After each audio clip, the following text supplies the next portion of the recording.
Everybody, welcome to our session around staying safe at Camp 100. Hopefully everybody here this evening is coming to Camp 100 and is well aware of the dates that they've stuck in the diary, and everybody's got them down, but just in case they don't.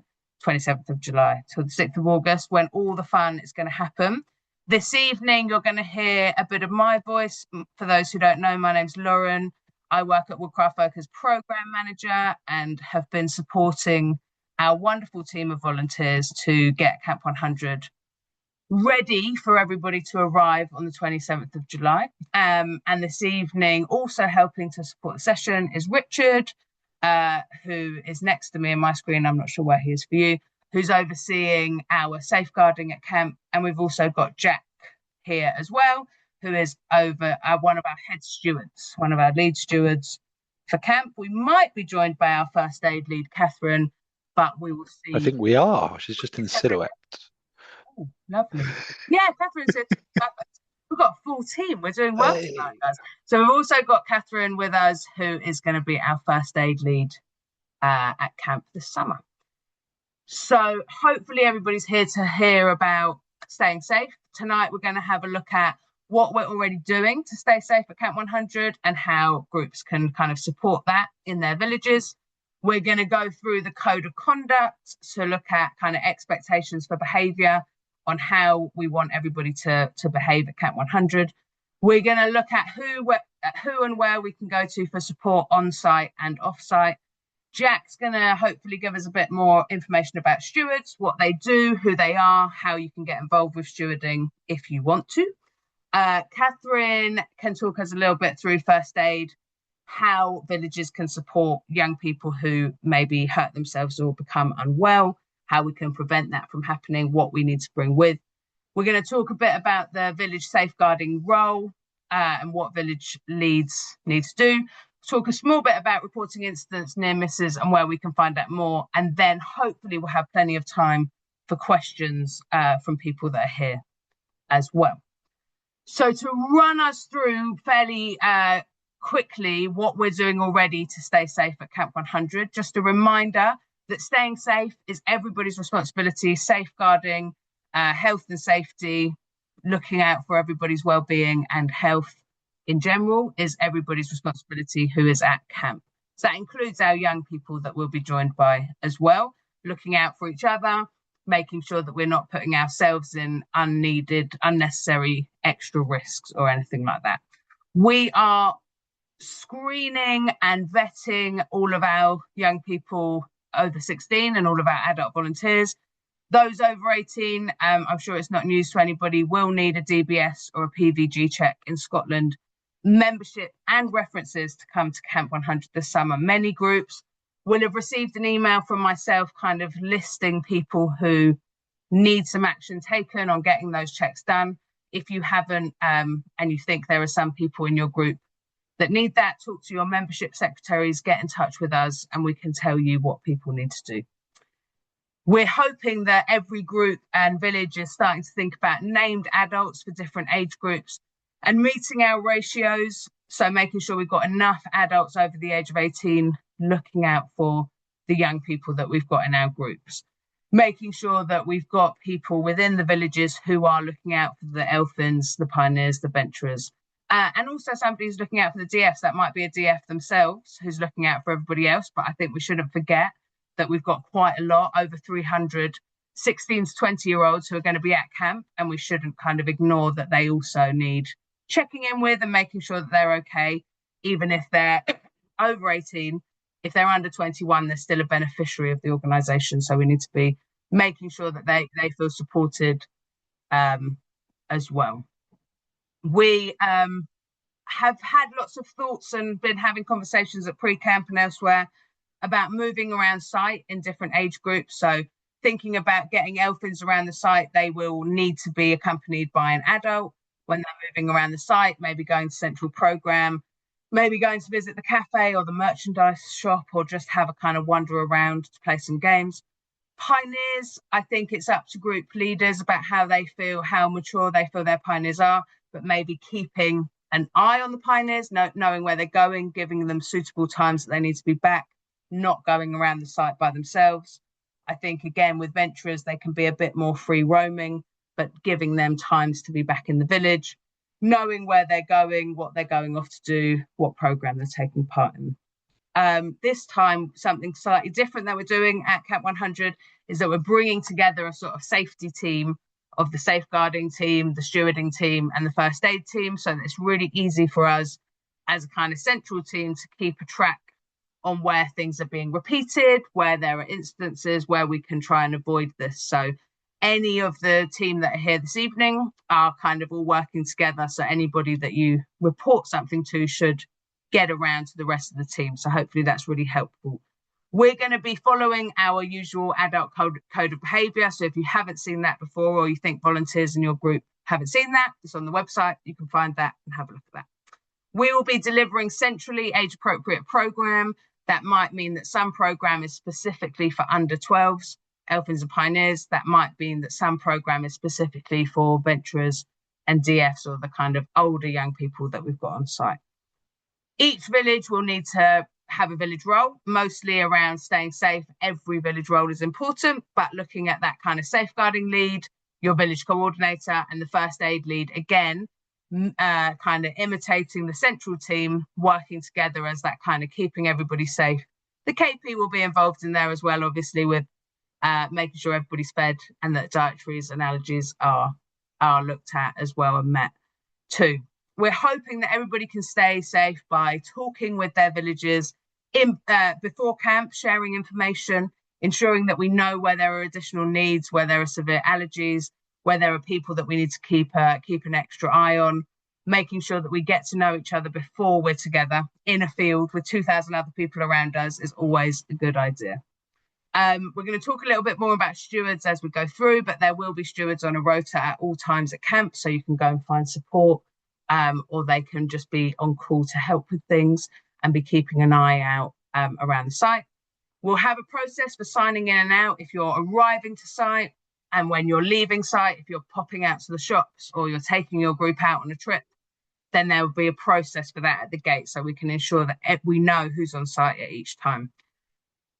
A reminder again that we're responsible for all our beneficiaries and also responsible for each other, making sure that we're okay. We will have our evening check-ins with venturers and DFs under 18, but again, ensuring that we're checking in with all DFs is really important. I'm going to pass over to Richard now to talk us through the code of conduct for camp, which is specifically written down in not too many bullet points so that we can make it really easy for people of all ages to get to know it. So I'll pass over to Richard. Thank you. Hi, everybody. Nice to see some familiar faces and some new people. So I'm Richard. I've been supporting safeguarding as part of the team. And this code of conduct now is the final one. So we did a session at the physical pre-camp on it, made a few changes, but this is now it. And it will go round by email and be up on the Camp 100 website in the next few days. So if you want to do some work on it in group before you come, it'll all be there and ready in the next couple of days.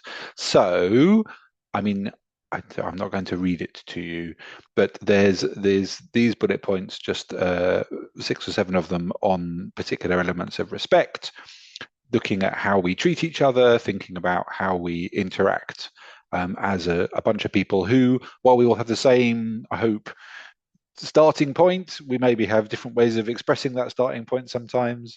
And we're also, of course, camping with some of our friends from different countries as well.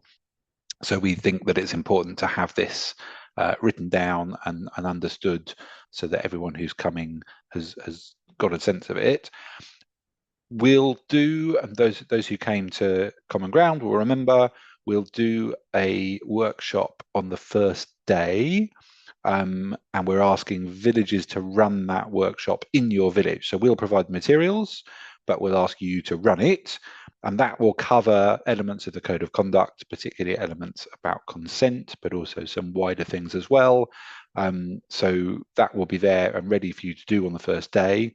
But there's no reason to wait. You can also do some work with your group before you come as well.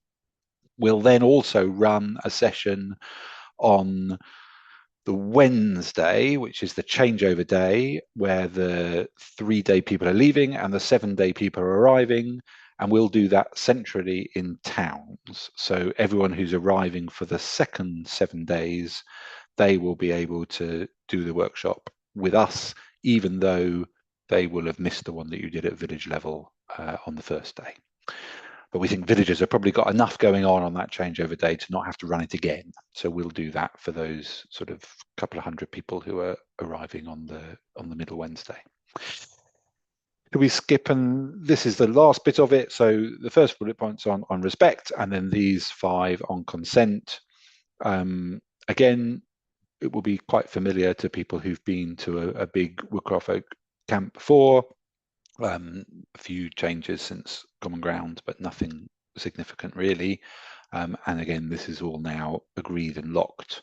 So it's safe to take this and use it in your group and start preparing. Shall I carry on? I think I will. So a few places where you can get support, and this is how it will work if you need help while you're there. This is true for everybody, be that a participant, a young person, or someone who's taking on a village role who needs just a brain to bounce something off, or a little bit of support to think through a problem, or talk through options. So the first place, and we'll talk to Jack in a minute and he'll say more, but the first place is to find a steward. Stewards are amazing, and stewards will always be able to get hold of somebody who can help you. So either coming down to the steward's HQ, which is in the central area, it's not in the central area, it's next to the office, or finding a steward who happens to be out and about, and they will be able to use their radio to find someone who could come and give you some advice or just talk through. That might be one of the safeguarding team. It might be the on-call first aid person. There's all sorts of people that might be, but a steward is often your first and best point of contact. You could also go to the info point or the camp office, or you could nobble one of us, the people who are talking to you today, as you see us walking or cycling around the place, and we'll be very happy to help you out or to find someone who can. There'll always be one of us on call during the sort of, I was going to say day, but it's not really day, it's day and evening. And then overnight, if something really bad happens, then the steward team will always be able to find one of us. We are not completely self-reliant in these matters. And I think when we talk in a minute to Catherine about health and first aid, it's important to remember that we're not trying to solve every single possible emergency ourselves. We are reliant on some of the local services in the area where we're camping, including the ambulance service and A&E, and including, if necessary, the local authority children's services team. So we would rather that if you felt the need for that type of support, that you came to us and we called for that support together. But of course, if there's some really, really desperate emergency and you desperately think that we need an ambulance, you should probably call one. And Catherine will talk more about that in a minute. But what we're not set up for as a camp is to service absolutely every emergency that you might come across in the course of these 10 days. We'll do our best, but we may need to call on that outside support. And they know we're there, so they are primed, and hopefully we'll have good routes in to be able to talk to them if and when we need to. I think Jack is going to maybe talk to us about stewards. Yeah, happily. Yeah, I was already introduced. I'm Jack. I'm going to be one of the head stewards on camp. There's going to be a team of about 4 or 5 of us. I'm still looking for a 5th, if you know somebody. But yeah, essentially the stewards, I mean, Richard already gave a bit of an explanation as to who we are and what we do, but I like to think of us as the eyes and ears of the central team. It's a group of young people, a lot of them are DFs and young kinsfolk who are taking on shifts of responsibility to be out and about on the campsite, wearing a high visibility jacket, holding a walkie-talkie, and responding to issues that you might have. The stewards themselves are given kind of minimal training by me. And essentially, the thing that I'm always telling the stewards is, you know, you are not there to necessarily respond to a problems. You are there to call in a problem and get it to the person who needs to be there to respond to it. So if it's those will always come to myself, Owen, Ellen, or Paul, who are the head stewards.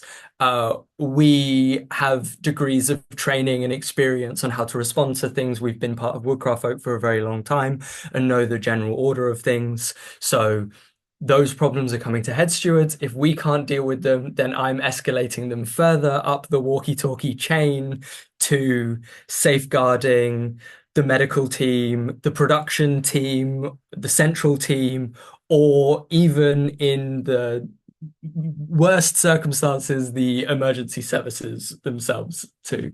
So that's essentially how this system will operate, is that there's going to be people with walkie-talkies and high visibility jackets out and about, and they are there to have walkie-talkies and respond to things as they happen. Yeah, as was mentioned, we're going to have two people at the main gate the whole time, kind of checking people in and out. There's always going to be someone at the stewarding headquarters, which is not in the central area. It's going to be kind of like on the main pathway. If you came to Common Ground, you'll know what I mean by like the main road that comes in will be just there on the right. As you get onto camp, you'll understand where we are quite quickly. This time as well, we're slightly changing what the stewards are going to be. The total responsibility of the stewards. There's also going to be a like kind of charging hub in the central area that's going to be under the responsibility of the stewards. And during the day times, there is also going to be stewards there. So there's going to be like essentially for during daytime hours, there's going to be constant steward presence at steward headquarters, the central area, and the front gate. And then there will also at various different levels throughout the camp, depending on need, there will also be stewards out and about in the towns in the central area doing little loops around. Yeah, I mean I can go through these these points, but essentially we're like, if you've ever been to a festival and you know the like stewarding team or the welfare team, that's us. We're going to be doing that role. Yeah, I think that's everything I want to say. That's perfect. That's really good. And I'll just remind everybody, because Jack's too kind to, that on here, you know, all of our stewards, as everybody, apart from a very small amount of staff members who are supporting the project, are all volunteers. So whether a steward is, as Jack said, some of them will be people who are, you know, newly into DF. So there might be some 16, 17-year-old stewards, and we welcome that because they're building up their resilience and their understanding so that in the future they can become head stewards, a bit like Jack's doing now. And they will be supported by over 18s. But I think it's really important to share with our groups and our villages that stewards should be respected in what they're doing. And if they're asking you to move out of a certain area or do something differently, then that is because they most likely will have good reason to, or they've been asked to kind of clear that area or something like that. So what I'm hoping is that everybody can be respectful of stewards, whatever their ages are or their backgrounds, which we put down here. Thank you. Cool. Catherine, I don't know, your silhouette has gone, but hopefully you're still here. Can you run us through our kind of basic first aid needs and what the central team can support with and cannot support with? Yeah, certainly. So hello, everyone. The principles of first aid for Camp 100 are essentially, I want people to think about it a bit like you do a district camp. So as far as possible, we would like villages to be self-sufficient in terms of bringing a first aid kit, as you would to your normal district camps, knowing how to use it, having one or more first aiders who are known to the district, and within your village, you're probably going to have a number of first aiders. And so basic first aid that you would deal with normally, we would expect you to deal with. We don't need to know about it. But there will be me and anyone else who happens to volunteer who have got professional experience of dealing with health problems, who will be available for a bit like, I can't remember as Lauren or Richard said early on, for a sort of second opinion, for we're not quite sure whether this needs to go to A&E or not. Could you just have a chat with us about it? Just providing a little bit of confidence. If somebody is really seriously ill, we would urge you to call an ambulance like you would if you were anywhere else, but also to let us know, because particularly if there's a delay in ambulance turning up, or somebody is really seriously ill, then obviously it's helpful if there's somebody around who could help in the meantime, even if that's just reassurance, etc. Then we'd be happy to do that. A bit like the consent workshop at the beginning, I've written a little workshop, which again I will share. It's nearly done, with villages, for villages to run. With the help of some young people, we've devised some ideas for dividing your village up in probably by clan, to produce some little skits on educating each other on how to stay healthy, because what we would quite like is there not to be any first aid issues. I know that's a little aspirational, but just reminding our young people to try and do all the preventative stuff, prevention being better than cure. So not getting sunburnt, not getting dehydrated, not falling over guy ropes and breaking your wrist, those sort of things would be good. And again, you might want to have a little look at those before you come as well with your groups, just so that as far as possible, we know we won't avoid everything, but as far as possible, people keep healthy and happy during camp. So as Jack has said, the stewards will be able to get hold of somebody who can advise on first aid if there is a need to. But as far as possible, we would like people to deal with things just as you would if you were on camp normally.